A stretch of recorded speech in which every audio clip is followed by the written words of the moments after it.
మాట్లాడిన 7 మాటలు ఈరోజు మనం ధ్యానించుకుందాం. లోకాసు వార్త 23వ అధ్యాయము 34వ వచనం. యేసయ్య శిలువలో పలికిన మొదటి మాట, యేసు తండ్రి వీరేమి చేయుచున్నారో ఎరుగరు గనుక వీరిని క్షమించమని చెప్పెను. దేవునికి స్తోత్రం, దేవునికి స్తోత్రం. యేసయ్య మాట్లాడిన మొదటి మాట, శిలువలో యేసుక్రీస్తు ప్రభు వారిని ముళ్ళ కిరీటం పెట్టినప్పుడు, కొరడా దెబ్బలు కొట్టినప్పుడు, శిలువ మోపిస్తున్నప్పుడు ఎక్కడా యేసయ్య మాట్లాడినట్టు కనపడదు. కానీ కేవలం శిలువలో ప్రాణం పోయే ముందు మాత్రం ఒక 7 మాటలు మాట్లాడాడు యేసయ్య. దేవునికి స్తోత్రం. సాధారణంగా ఎవరైనా చనిపోయేటప్పుడు వాళ్ళ బంధువులు ఏమంటారంటే ఆఖరిగా ఎవరితో మాట్లాడాడు, ఆఖరిగా ఏమన్నాడు, చాలా చాలా చాలా ఇంపార్టెంట్ విషయం కాబట్టి ఆఖరిగా ఏం చెప్పాడు ప్రాణం పోయే ముందు అని అడుగుతారు చాలామంది. ఎందుకంటే ఆఖరిగా ఫైనల్గా కావాలి, ఈ లోకాన్ని విడిచిపెట్టి వెళ్ళిపోతున్నప్పుడు మాట్లాడిన మాట చాలా చాలా చాలా విలువైన మాట ఎవరైనా సరే. దేవునికి స్తోత్రం. యేసయ్య ప్రాణం పోయే ముందు మాట్లాడిన మాటల్లో మొదటి మాట, తండ్రి వీరేమి చేయుచున్నారో తెలియదు గనుక వీరిని క్షమించు నాయనా అన్నారు. సాధారణంగా అన్ని గాయాలైపోయి రక్తం కారుతుంటే, ప్రాణం పోతుంటే మనం అలాగాను ఆ ప్లేస్లో మనం ఉన్నామనుకోండి, శిలువలో ఆ బాధ భరించలేక ప్రజలు అంటారంట. సాధారణంగా అక్కడ రోమా సామ్రాజ్యంలో శిలువ శిక్ష అనేది మన ఇండియాలో ఉరి శిక్ష ఎలాగో అక్కడ శిలువ శిక్ష అలాగా. ఆ బాధలు భరించలేక తిట్టేస్తారంట.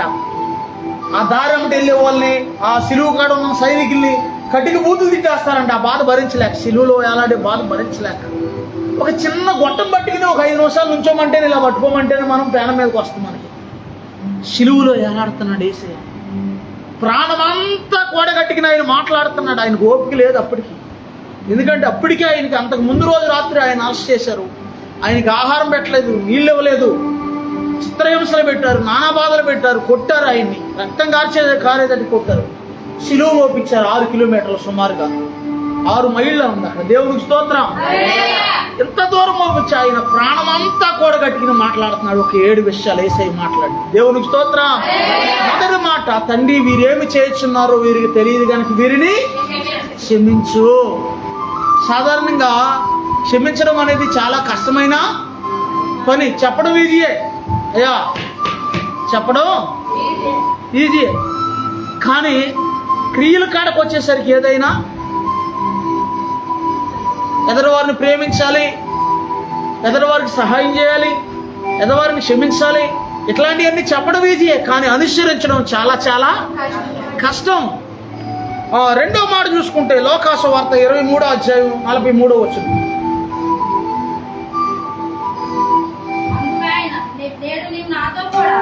అందుకాయన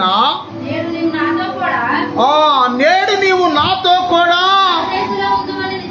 పరదేశిలో ఉందువని నిశ్చయముగా నీతో చెప్పుచున్నాను. దేవునికి స్తోత్రం. యేసు ప్రభు వారిని రాత్రి ఆల్రెడీ మనం జ్ఞానించుకున్నాం. అక్కడ సైనికులు ఏమని అపహసించారంటే, సైనికులు ఏమని అపహసించారంటే, నీవు యూదుల రాజు అయితే యూదుల రాజా నీకు శుభము అని అపహసించారు. ఎలా కొలమాడారు వాళ్ళు. ఎలా కొలమాడటమే కాకుండా శిలువలో ఎలాడుతున్న దొంగ ఏమంటున్నాడంటే, ఒక దొంగ, నీవు దేవుని కుమారుడు అయితే నీవు రక్షించుకుని మమ్మల్ని రక్షించవచ్చు కదా అన్నాడు. రెండో దొంగ ఏమంటున్నాడంటే, అయ్యా నీ రాజ్యంతో కూడా వచ్చినప్పుడు నన్ను జ్ఞాపకం చేసుకోయా అన్నాడు. అప్పుడు యేసయ్య ఏమంటున్నాడు, నా రాజ్యంతో వచ్చినప్పుడు కాదు కానీ ఇప్పుడే, నేడే, ఈ రోజే నాతో పాటుగా పరదేశంలోకి నేను తీసుకెళ్ళబోతున్నా అంటున్నాడు యేసయ్య. దేవునికి స్తోత్రం. ఇదిగో శిలువలో ఎలాడతా యేసుక్రీస్తు ప్రభు వారు కుడివైపు ఉన్న దొంగతో ఇదిగో ఇలా మాట్లాడుతున్నాడు. ఇచ్చోండి అందరూ, నేడే నాతో కూడా పరదేశంలో ఉంటావు. చాలా మందిలో బైబిల్లో ఈ సందర్భం ఇప్పుడు చెప్పే సందర్భం లేదు కానీ కొంతమంది చరిత్రకారులు అనే మాట ఏంటంటే, యేసుక్రీస్తు ప్రభు వారు చిన్న పిల్లోడిగా ఉన్నప్పుడు మరియమ్మ గారు, యోసేపు గారు యేసుక్రీస్తు ప్రభు వారిని తీసుకుని ఐగుప్తులోకి పారిపోతున్నప్పుడు ఈ కుటుంబం వెళ్ళంట దొంగల చేతిలో చిక్కారంట. ఈ కుటుంబం వీళ్ళ దగ్గర ఏముంది దోసుకోవడానికి? మరియమ్మ గారేమో బాలింతరాలైన తల్లి, యేసయ్య చూస్తే చిన్న పిల్లోడు, యోసేపు గారు చూస్తే ఆయన సామాన్యుడు. అప్పుడు తూర్పు దేశపు తెచ్చిన బంగారము, సాంబ్రాణి, బోలం అప్పటికే వీళ్ళ దగ్గర ఉంది కాబట్టి ఆ బంగారం అవన్నీ తీసేసుకున్నాక వీళ్ళందరినీ ఈ చిన్న పిల్లవాడిని చూసేసరికి దొంగోడికి కనుకరం పుట్టిందంట. ఈ చిన్న పిల్లవాడిని చూసేసరికి, యేసయ్యని చూసేసరికి ఈ దొంగోడికి, అరే వాళ్ళని వదిలేయండి రా, వాళ్ళని సంపొద్దురా, వాళ్ళని వదిలేయండి రా, వాళ్ళనే వదిలేయండి అన్నాడంటే ఈ దొంగోడు. ఒక 30 సంవత్సరాలు గడిచిపోయిన తర్వాత ఈ దొంగోడు ముసలోడైపోయాక ఈ బందిపోటు దొంగ పట్టుబడ్డాడంట. వీడికప్పుడు యేసు ప్రభు వారి కాలంలో సిలువ శిక్ష పడింది ఈ బందిపోటు దొంగ. చిన్నప్పుడు యేసయ్యని కనికరించిన ఈ దొంగే యేసు ప్రభు వారు నాతో కూడా పరదేశంలో ఉంటామన్నాడు కదా, ఆ దొంగ. దేవునికి స్తోత్రం, దేవునికి స్తోత్రం. అంత మంచి దేవుడు చూడండి. ఎప్పుడో 33 సంవత్సరాల క్రితం యేసయ్యని కనికరించాడు చిన్న బిడ్డగా ఉన్నప్పుడు ఈ దొంగోడు.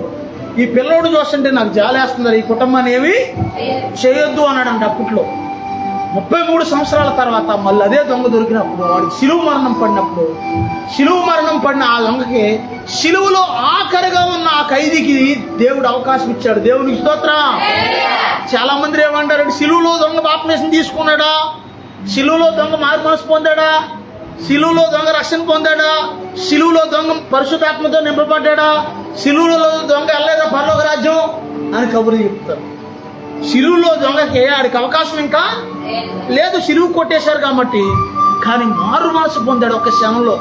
అయ్యా నీ రాజ్యంతో ఖచ్చితంగా నేను నమ్ముతున్నానయ్యా, నీ రాజ్యంతో వచ్చినప్పుడు నన్ను జ్ఞాపకం చేసుకోయ్యా అని అడిగాడు. అప్పుడు అందుకే యేసయ్య అంటున్నాడు, నేడే నాతో పాటుగా పరదేశంలో ఉంటావు అంటున్నాడు. దేవునికి స్తోత్రం, దేవునికి స్తోత్రం. శిలువలో బలి అయిన దేవుని గొర్రె పిల్ల, శిలువలో బలి అయిన దేవుని గొర్రె పిల్ల, నీవైన నీ ప్రేమ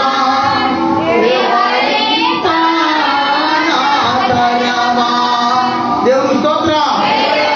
3వ మాట యోహాను సువార్త 19వ అధ్యాయం 26వ వచనం యేసు ప్రభు వారు మాట్లాడుతున్నారు ఇక్కడ.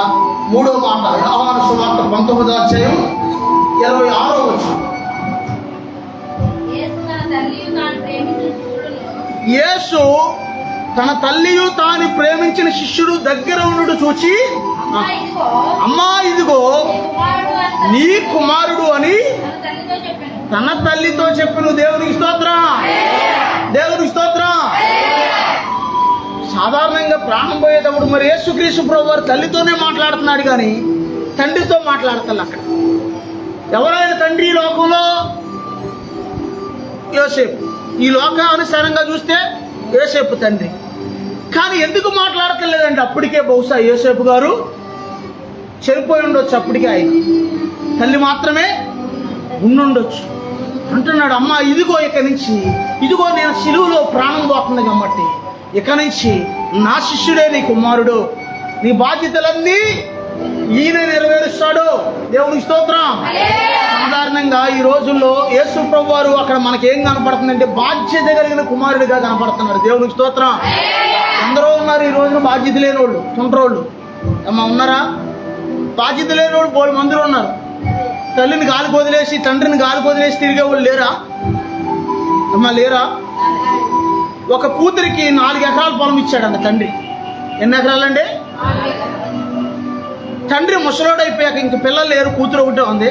ముసలోడయ్యాక తండ్రిని తీసుకెళ్ళి ఆ యొక్క రోడ్డు పక్కన ఎక్కడో మంచంతో పాటు రోడ్డు పక్కన వదిలేసింది. వీడికి ముసలోడికి సాగిరి మనం చేయలేం కానీ అమ్మ అర్థమవుతుందా? ఎన్ని ఎకరాల పొలం తీసుకుంది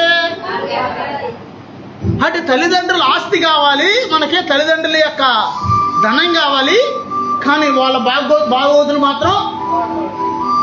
కొంతమంది ఏం చేస్తారంటే ఒక 4-5 పిల్లలు, ఎక్కువ మంది పిల్లలు ఉన్న వాళ్ళు, ఆడు చూడలేడా మనమే చూడాలా, అత్తయ్యని మనమే చూడాలా, లేకపోతే మామగారు మనమే చూడాలా, ఆడు పెద్దోడు చూస్తాడని చిన్నోడు చూస్తాడని నడిపోడు అని పెద్దోడు, లేకపోతే పెద్ద అక్క చూద్దాం చిన్నక్క చూద్దని అందరూ గాలి కొదిలేస్తారు తల్లిదండ్రులు.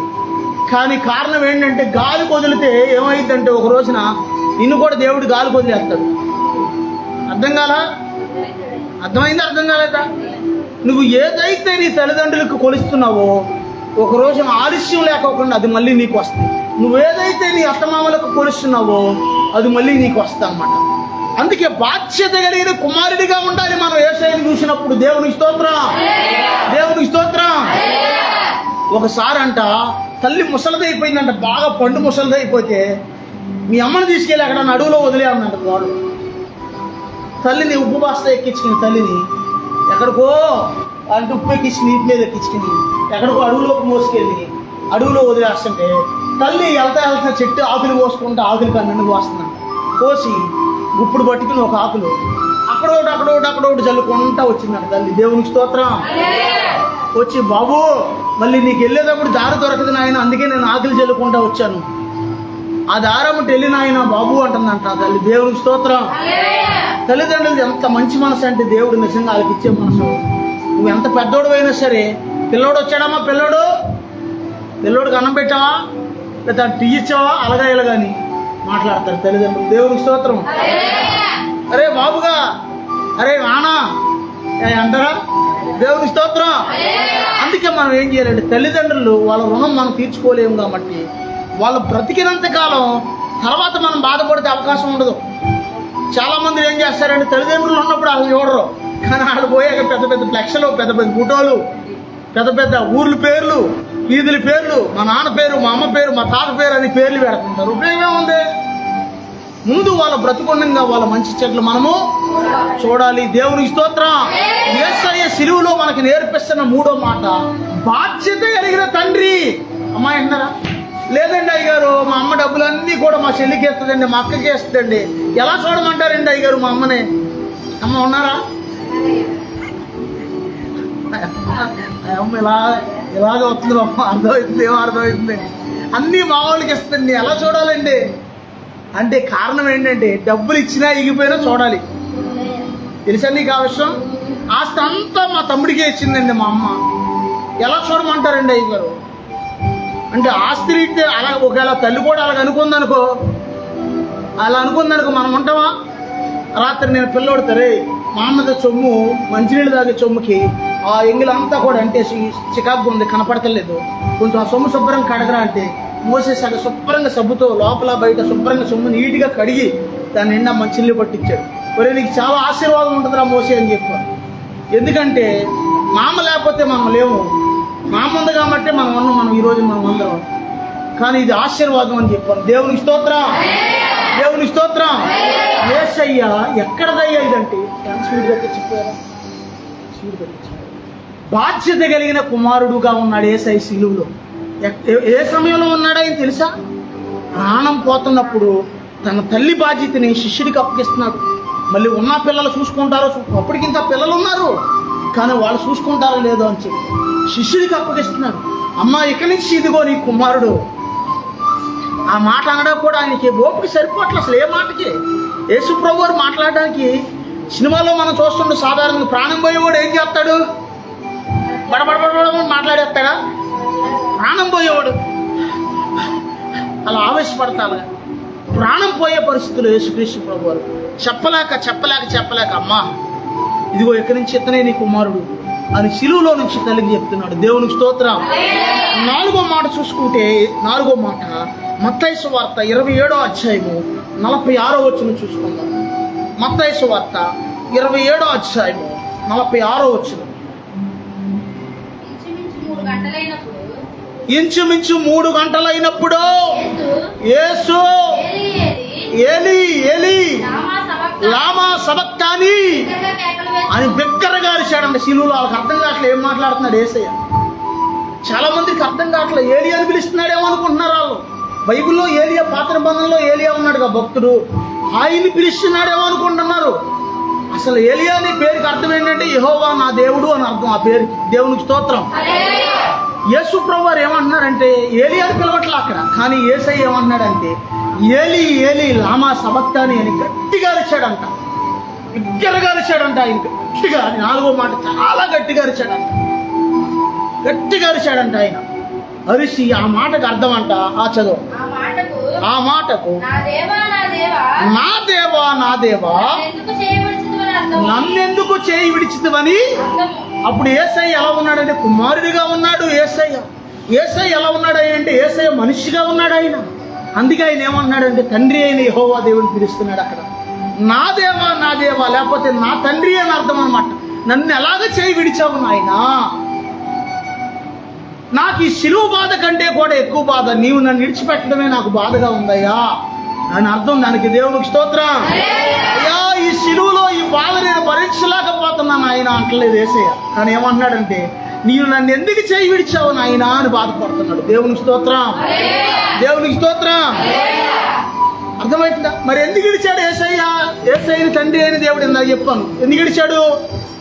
ఆయన చెయ్యి విడిచిపెట్టకపోతే ఈయనకి మరణము రాదు. అందుకే యేసయ్యని తండ్రి అయిన యెహోవా దేవుడు చెయ్యి విడిచిపెట్టాడు శిలువలో. దేవునికి స్తోత్రం, దేవునికి స్తోత్రం. సాధారణంగా ఇప్పుడు అసలు అలాంటి ఫోటోలు రావట్ల. పూర్వకాలం యేసు ప్రభు వారేమో శిలువలో ఏలాడుతున్నట్టుండే, జాగ్రత్తగా ఉండి అందరూ వెనకంతా ఆకాశం మబ్బు కమ్మేసినట్టుండే. పైన యెహోవా దేవుడు ఇలాగా చేతులు చాపి పైనుంచి ఆ శిలువ వెంక చూస్తున్నట్టుగా ఒక ఫోటో ఉండేది. పక్కన ఇటు పక్కన దేవదూతలు తొంగి చూస్తున్నట్టుగా ఉండేది. అది దేవునికి స్తోత్రం, దేవునికి స్తోత్రం. ఏలి ఏలి లామా సబక్తాని అని బిగ్గరగా అరిచాడు. 4వ మాట యేసయ్య. దేవునికి స్తోత్రం. 5వ మాట చూసుకుంటే యోహాను సువార్త 19వ అధ్యాయము 28వ వచనం చదువుకుందాం.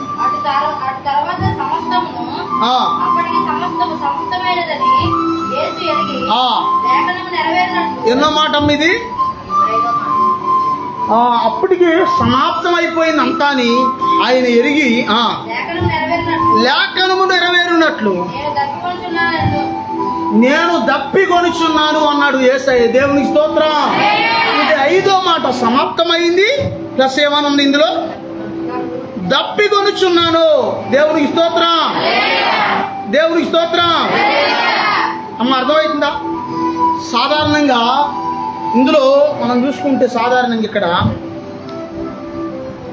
ఈ 5వ మాట దప్పికొనుచున్నాను, 6వది సమాప్తమైందని. 6వది అది, 5వది దప్పికొనుచున్నాను.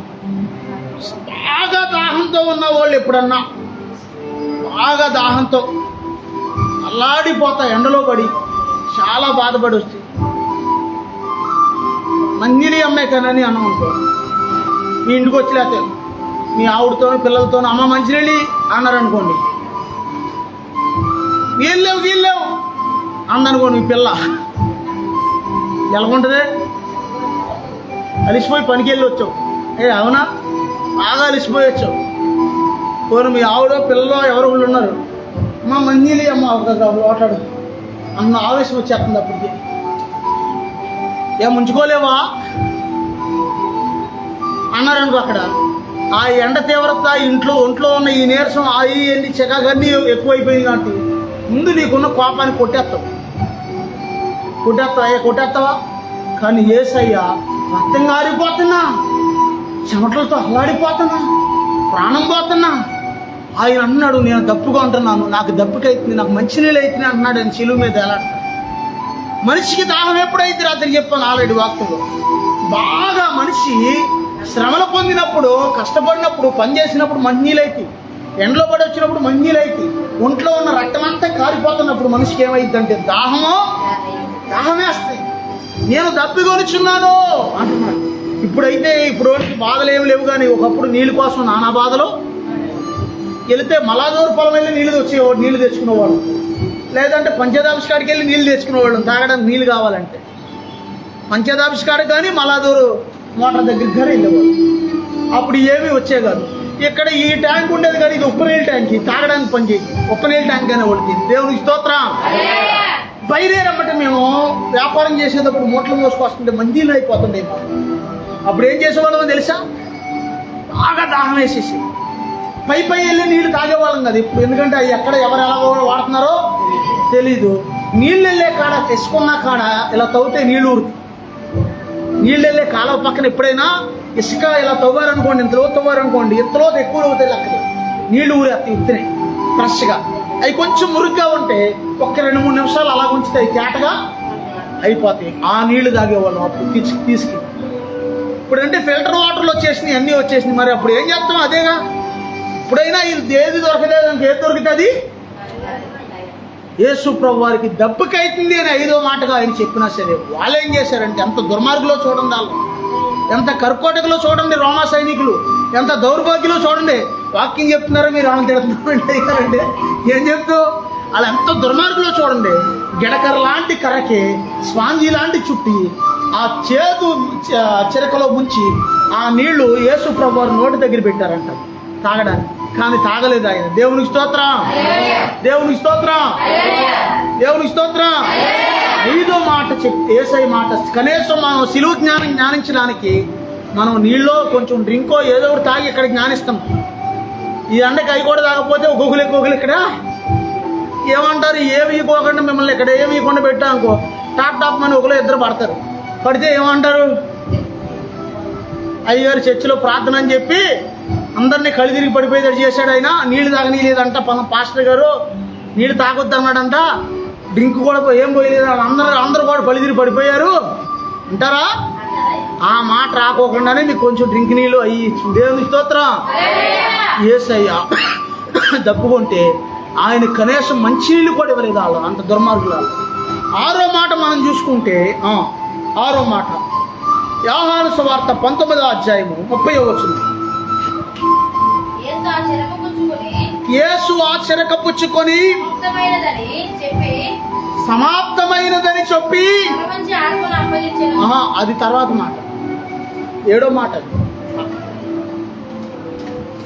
నేను చెప్తాను. కేవలం ఆయన ఏం చేశాడంటే సమాప్తం అయ్యింది అని చెప్తున్నాడు, ఆత్మను అప్పగిస్తున్నాడు. ఆత్మను ఎవరికి అప్పగిస్తున్నాడు? స్టెఫను ఇందాక చెప్పాను. స్టెఫను చనిపోయేటప్పుడు కూడా తన ఆత్మని దేవునికి అప్పగించుకున్నట్టుగా ఉంది బైబిల్లో. దేవునికి స్తోత్రం. మనిషి ప్రాణం పోయేటప్పుడు ఎలా పోద్దో ఒక చిన్న కొన్ని విషయాలు చెప్తాను నేనండి. మనిషికి ప్రాణం పోయేటప్పుడు ఏమనిపిస్తుందో, ఎలా వెళ్ళిపోద్దో ఆత్మ అనేది చాలా మందిలో ఉంటుంది డౌట్.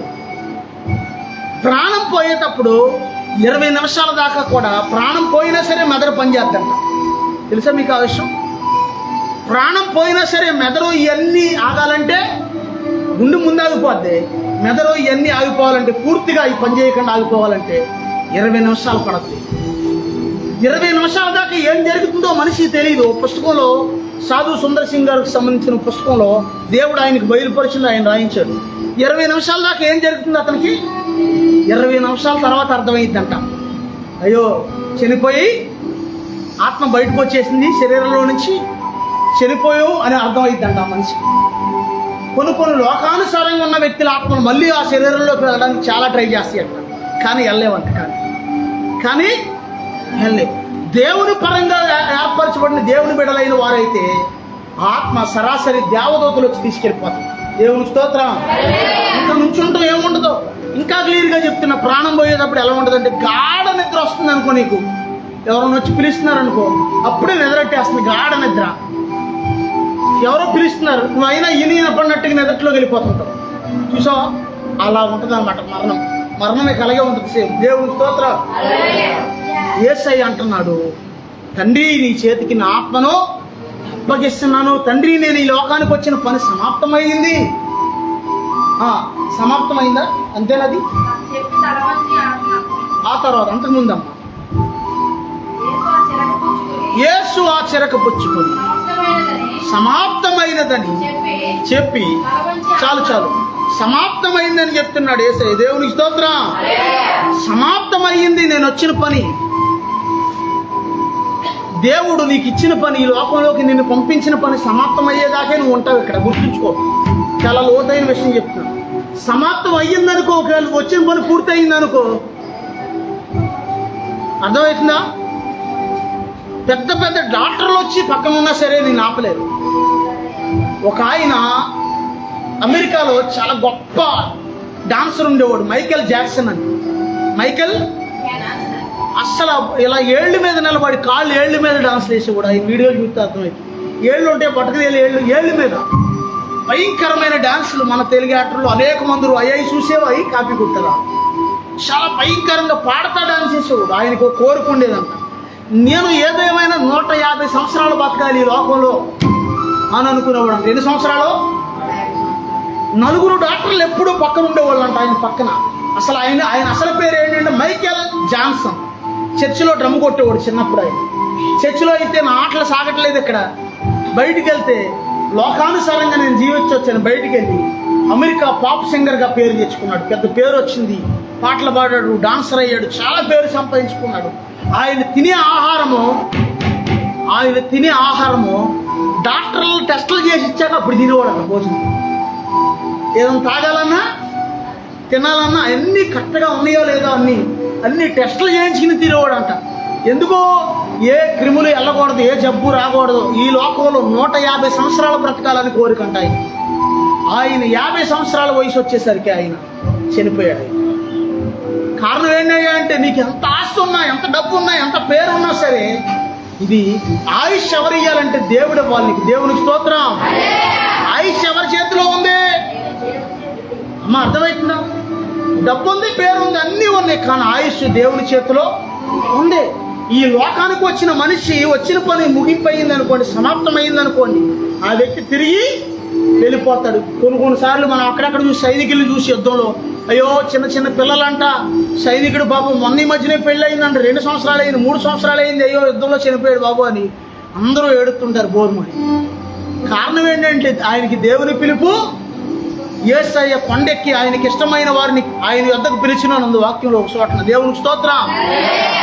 దేవునికి ఇష్టమైన వాళ్ళు, లేకపోతే ఈ లోకంలో మంచి భక్తి చేసేవాళ్ళు, లేకపోతే దేవునికి అనుకూలంగా ఉన్న వాళ్ళని దేవుడు పిలుచుకున్నప్పుడు వెళ్ళిపోతారు. మంచోళ్ళే బేగా వెళ్తారు చెడ్డోళ్ళ కంటే. అమ్మ తెలుసా మీకు ఆ విషయం? మంచోళ్ళే చాలా మంచోడండి బాబు, అసలు అయ్యో అంత మంచోడు మళ్ళీ ఒకడు ఉన్నాడండి బాబు, అంత మంచోడు చనిపోయాడండి. కారణం ఏంటి అంటే మంచి వాళ్ళని దేవుడు ఇష్టపడతారు. దేవుడికి స్తోత్రం. అలాగే చెడ్డోళ్ళు కూడా పోతుంటారు అక్కడక్కడ. అమ్మా అర్థమవుతుందా? మంచోళ్ళు దేవుడు ఇష్టపడతాడంట. అయితే మనం మంచోళ్ళుగా ఉండొద్దు, చెడ్డోళ్ళుగా ఉందాం అనుకున్నారు అనుకో, చెడ్డోళ్ళు కూడా పోతుంటారు అక్కడక్కడ. అమ్మ అర్థమవుతుందా? మలాసా ఫ్యాక్టరీని ఏమంటారా ఏదని, సారా ఫ్యాక్టరీ. అక్కడ 3 వ్యక్తులు వెళ్తున్నారంట బండి మీద.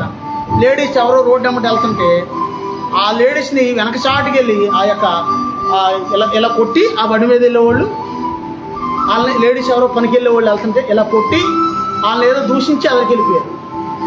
ఈ ఆడవాళ్ళు పనికి వెళ్ళేవాళ్ళు పాపం అలసిపోయి ఉన్నారు. అరే ఎలా పోతారు అది అన్నారు సార్ అంటే అన్నంత పని ఆ ఎదరికెళ్ళి ఆ లారీని కొట్టేశారు. వీళ్ళు 3 కొట్టేస్తే స్పాట్లో ఒకరికి మెదడు బయటకు వచ్చేసింది. ఇప్పుడు కాదు, ఇది వరకు ఎప్పుడు పూర్వం, ఇప్పుడు కాదు, కంగారు పడబాకండి. అర్థమవుతుందా? చెడ్డ వాళ్ళు కూడా మరణిస్తుంటారు అక్కడక్కడ. భక్తిహీనుల గురించి కూడా దేవుని వాక్యం ఏమనుందంటే, ఆ భక్తిహీనులకి నీతిమంతులకి ఒకే రకంగా వస్తుంటుంది మరణం అని. రుజువు ఏంటో తెలుసా? ఏంటి రుజువు? నీతిమంతుడైన యేసయ్యని సిలువేశారు అక్కడ, వాళ్ళు దొంగలు కూడా సిలువేశారు. అంటే ఒకే రకమైన మరణం నీతిమంతుడికి ఉంది, దొంగలకు కూడా ఉంది. అంటే నీతిమంతులకి ఏమో సంభవిస్తుంది, అది భక్తిహీనులకు కూడా సంభవిస్తుంది. దేవునికి స్తోత్రం. చాలాసార్లు నేను తాత మనవడ కథ చెప్పాను, చాలాసార్లు విన్నారుగా. ఒక చదువుకునే స్టూడెంట్ ప్రేమలో పడిందంట. ఎక్కడ పడింది?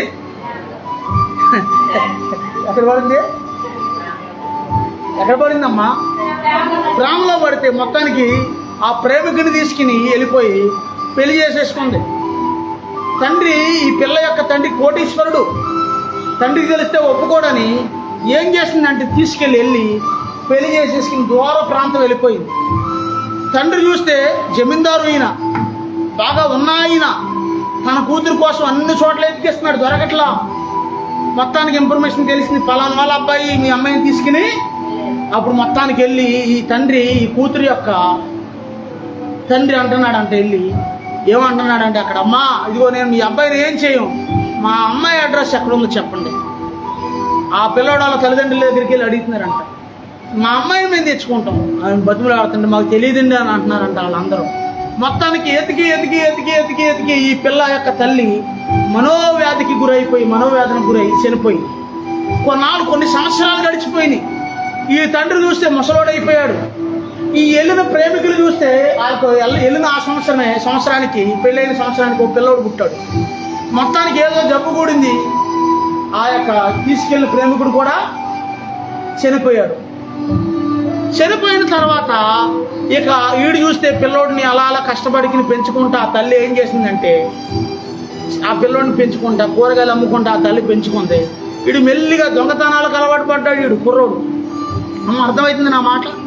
వీడు అలా అలా ఏమయ్యాడయ్యా అంటే గజ దొంగ అయిపోయాడు. తల్లి ఏం చేస్తుందయ్యా అంటే ఈ యొక్క ప్రేమికురాలు ఇప్పుడేమో తల్లిగా మారిందిగా. కూరగాయలు అమ్ముకుంటుంది సంతలో. చాలా దూరాన ఉన్నారు వాళ్ళు. ఒక రోజున అదే సంతకి పనుండి వాళ్ళ తండ్రి రంగారావు గారి యొక్క స్నేహితులు పనుండి ఆ ఊరు సంతలోకి దేనికి వెళ్ళాడు. పూర్వకాలం ఎద్దులు కొనాలనుకో ఏ సంతకి వెళ్ళేవాళ్ళు మనోళ్ళు. బాగా మంచి ఎద్దులు కావాలంటే ఏ ఊరు వెళ్ళాలి? బాగా పేరేంటంటే ఎద్దులకి ఒంగోలు ఎద్దులు బాగా ఫేమస్ అంటారు. ఒక్కో సంతకు ఒక్కోటి. మొత్తానికి సంతగా వెళ్ళిన తర్వాత సంతలో తల్లి ఏం చేస్తుంది అంటే కూరగాయలు అమ్ముతుంది. అప్పుడు మొత్తానికి పెద్ద ఆయన గుర్తుపట్టాడు. ఆమె గుర్తుపట్టి, అమ్మా నువ్వు పలానా రంగారావు గారు వాళ్ళ అమ్మాయి కదా అని అంటే అవునండి అని చెప్పిందంట. అమ్మ మరి ఏంటమ్మా నువ్వు కోటీశ్వరరాలు అయి నువ్వేంటమ్మా కూరగాయలు అమ్ముకుంటున్నావు, ఏంటి నీకు ఈ పరిస్థితి అంటే ఏమంటుందేమా, అయ్యా ఒకప్పుడు మా అమ్మను మోసం చేసి మా నాన్న మోసం చేసి ఇదిగో నేను ఒక వ్యక్తిని ప్రేమించి వచ్చేసాను, పెళ్లి చేసుకున్నాను, ఇదిగో పిల్లోడు పుట్టాడు, పిల్లోడు పెద్దోడయ్యాడు, ఇదిగో కొన్ని అనివార్య కారణాలు బట్టి భర్త చనిపోయాడు, మా పరిస్థితి ఇలా అయిపోయిందని చెప్పిందంటే ఈ వ్యక్తి. దేవునికి స్తోత్రం, దేవునికి స్తోత్రం. చెప్పిన తర్వాత ఈయనెళ్ళి పెద్ద అయిన సరాసరి ఈ విషయం ఎక్కడ చెప్పాడంటే తన తండ్రికి చెప్పాడు ఆ ఊరిలో. దేవుని స్తోత్రం. ఇక్కడ రంగారావు గారు మీ అమ్మాయి ఇంకా బ్రతికే ఉంది, మీ అల్లుడైతే లేడు చనిపోయాడు, మీ మనవడు పెద్దోడయ్యాడు వాడు కూడా బతికే ఉన్నాడు, మీ అమ్మాయి పలానా ఊర్లో సంతలో కూరగాయలు అమ్ముకుంటుంది అని చెప్పాడు. అప్పుడు దాకా ఆశ వదిలేసుకున్న తండ్రికి, ముసలి తండ్రికి ఒకసారి ఆశ కలిగింది. ఏంటి ఆశ చెప్పనా? ముగించేనా వాక్యం?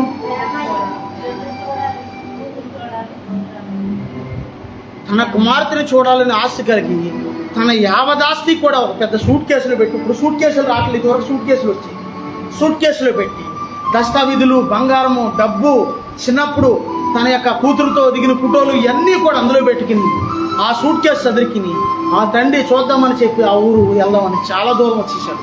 దగ్గర హైదరాబాద్ నుంచి జంగారెడ్డిగూడెం వచ్చేసాడు. జాగ్రత్తగా మీకు అర్థమైతే చెప్పు. జంగారెడ్డిగూడెం నుంచి పేరంపేట వెళ్ళాలంటే ఏం కావాలిగా, ఈ సేవ దాకా వచ్చేసాడు. ఇక్కడ ఆటో కట్టండి ఇలా వెళ్ళాలంటే వాళ్ళు అన్నారు, ఏంటి తాతయ్య గారు ఈ రోడ్డు మంచిది కాదండి, ఈ పేరంపేట రోడ్లో పేరంపేట రోడ్డు వింటే ఇప్పుడు మన పడి వాళ్ళెడతారు. ఈ రోడ్డులో దొంగలు ఉన్నారు, ఈ రోడ్లో అప్పుడే వెళ్ళకూడదండి, తెల్లారాకి తిరిగానండి తాతయ్య గారు ఉన్నానంటే ఈ ముసలి తండ్రికి ప్యానం ఆగట్లా. అయ్యో కొన్ని సంవత్సరాలు అయిపోయింది నా కుమార్తెను చూసి అని అల్లాడిపోతుంది. తండ్రి మనసుగా అల్లాడిపోతుంది. చూడు, సాధారణంగా మీ పిల్లలు ఎవరైనా వస్తే భగవాన్లో ఏదో తెచ్చేస్తావు కొట్టుకాడికి వెళ్ళి, లేదా మనవళ్ళు వస్తే ఏవో కొనిపించేస్తావు. నీకు ఇంటికి అసలు 10 రూపాయలు పెట్టి ఏది తేవో, కానీ నీ కూతుర్లు కానీ మనవరాళ్ళు కానీ వస్తే పరుగు వీళ్ళు ఎంతో ఖర్చు పెట్టేస్తావు. అమ్మా ఖర్చు పెడతామా? అలాగే ఈ ముసలి తండ్రి పాపం తాతాలు ఆడిపోతుంది ప్యాన్.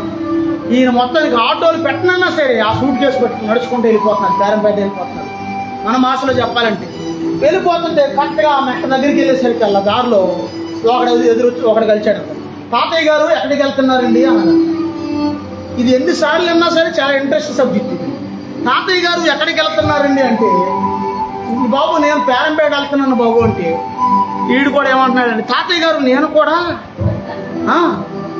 కూడా చెప్పండి పేరంపేట వెళ్తున్నానండి, ఆ సూట్ కేసు ఇటు తాతయ్య గారు నేను పట్టుకుంటాను, నీకు ఎందుకండి అంత బరువు అంటే మొత్తాన్ని ఈ సూట్ కేసు పట్టుకుని పేరంపేట ఊరు దగ్గర దాకా వీళ్ళిద్దరు నడుచుకుంటే వెళ్ళారు. సూట్ కేసు పట్టుకుని నడుచుకుంటే వెళ్ళిన తర్వాత కరెక్ట్గా ఊరు దగ్గరకు వస్తుంది అనేసరికి ఒక గొడ్ల పాక ఉంటుంది కదా, గొడ్ల పాకలో ఈ ముసలాయిని కట్టేసి వీడు ఏం చేశాడంటే కొట్టి, తన దగ్గర ఉన్న ఆయుధాలతో ముసలాయిని కొట్టి స్పృహ కోల్పోయేసరికి కొంచెం అలా కళ్ళు తిరుగుతుండేసరికి ఆయన కట్టేసి ముసలాయిని కొంత మట్టుకి కత్తితో నరికి, కొంత మట్టుకి ఆ సూట్ కేసు అవన్నీ పట్టుకుని వెళ్ళి ఊళ్ళోకి వెళ్ళి తన తల్లికి ఇచ్చే సూట్ కేసు మళ్ళీ ఆ ముసలోడు ఒకడు దొరికాడు. ఇవాళ మంచి పార్టీ దొరికింది అమ్మాయి, ఇవాళ ఒకడు దొరికాడు.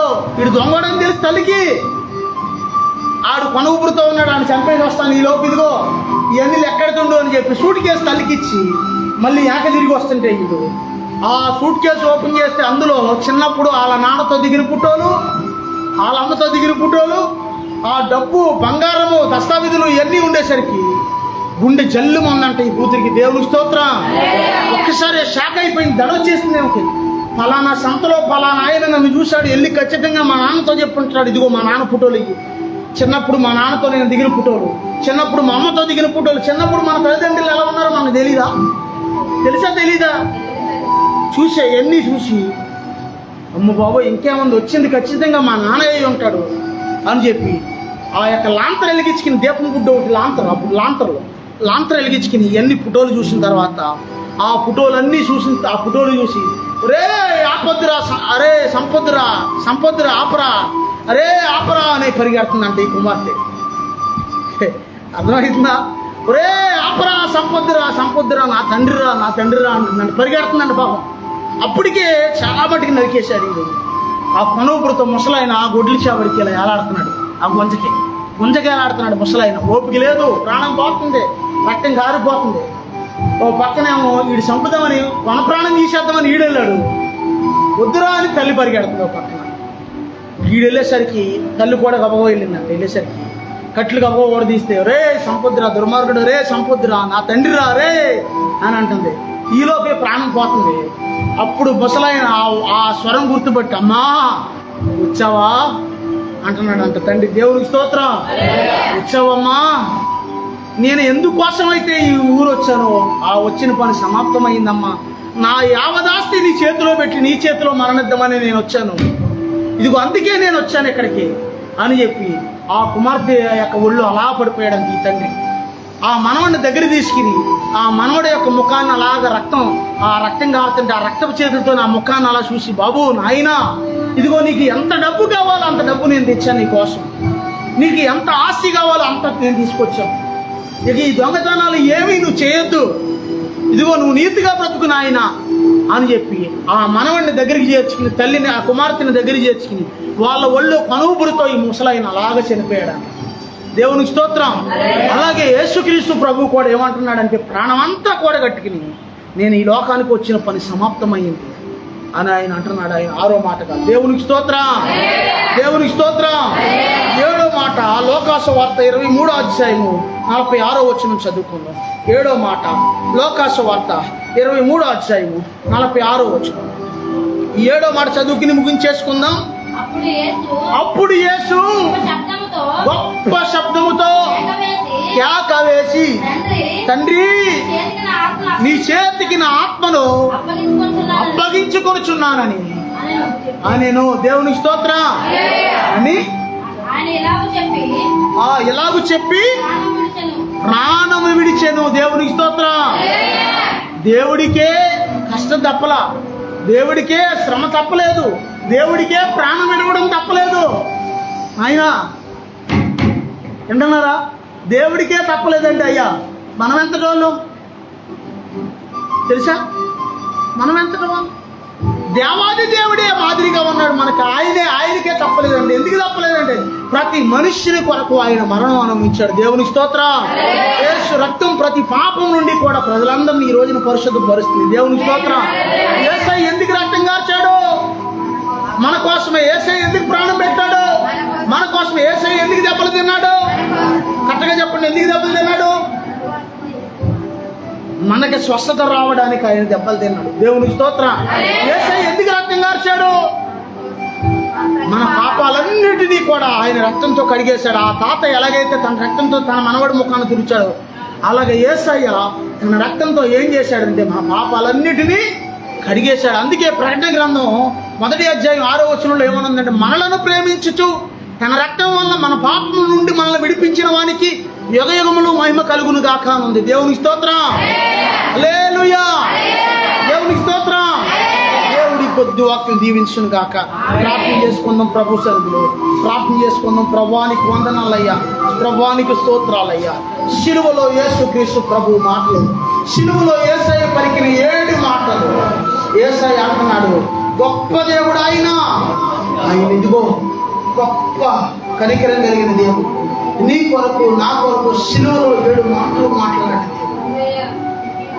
తండ్రి మీరేమి చేస్తున్నారో తెలియదు, మీరు క్షమించు అంటున్నాడు ఆయన శిలువలో ఉన్న దొంగతో అంటున్నాడు నేడే నీవు నాతో కూడా పరదేశంలో ఉంటావు అంటున్నాడు. ఇదిగో 3వది ఆయన బాధ్యత బాధ్యత కలిగిన కుమారుడిగా ఉన్నాడు ఆయన. ప్రభువానికి వందనాలయ్యా, ప్రభువానికి స్తోత్రాలయ్యా అని ప్రార్థన చేసుకుందాం. ప్రభువా ఇదిగో యేసయ్య బాధ్యత కలిగిన కుమారుడిగా ఉన్నాడు. యేసయ్య ఇదిగో తప్పికొని ఉన్నాడు ఆయన. ఇదిగో యేసయ్య తన రక్తంతో సమాప్తి చేశాడు సమస్తాన్ని కూడా. ఇదిగో సమాప్తమైంది అంటున్నాడు. తండ్రి నీ చేతికి నా ఆత్మను అప్పగించుకొనిచున్నాను అంటున్నాడు యేసయ్య. ప్రభు ఎంత త్యాగం కలిగిన దేవుడు, ఎంత ప్రేమ కలిగిన దేవుడు, ఎంత దయ కలిగిన దేవుడు. సకల మానవాళిని ప్రేమించిన దేవుడు ఆయనే. సకల మానవాళి కోసం రక్తం కార్చిన దేవుడు ఆయనే. సకల మానవాళి కోసం ప్రాణం పెట్టిన దేవుడు ఆయనే. ఇదిగో సకల మానవాళిని ప్రేమించిన ప్రేమ కలిగిన దేవుడు ఆయన. రక్షణ కలిగిన దేవుడు ఆయన. కృప కలిగిన దేవుడు ఆయన. అత్యంత కనికరం కలిగిన దేవుడు ఆయన. తండ్రి నీకు వందనాలయ్యా, తండ్రి నీకు స్తోత్రాలయ్యా అని ప్రార్థన చేసుకుంటాం. ప్రార్థన చేసుకుంటాం. ప్రభు సన్నిధిలో ప్రార్థన చేసుకుంటాం. అనిల్ కుమార్ గారు ప్రార్థన